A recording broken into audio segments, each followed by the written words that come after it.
Anzi Cordilieri, de exemplu. Îl văd specializat. Nu, glumesc.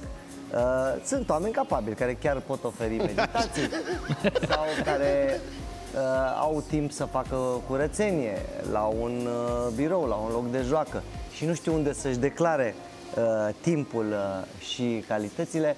Pe la jumate.ro până pe 16 septembrie avem o campanie specială. Puteți adăuga un anunț cu doar €1.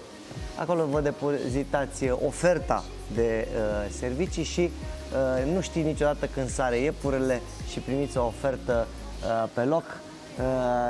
Asta înseamnă că ăsta este un loc bun unde se întâlnesc cererea cu oferta. Campania ține deci până pe 16 septembrie și cu doar €1 vă puteți anunța serviciile sau orice altceva.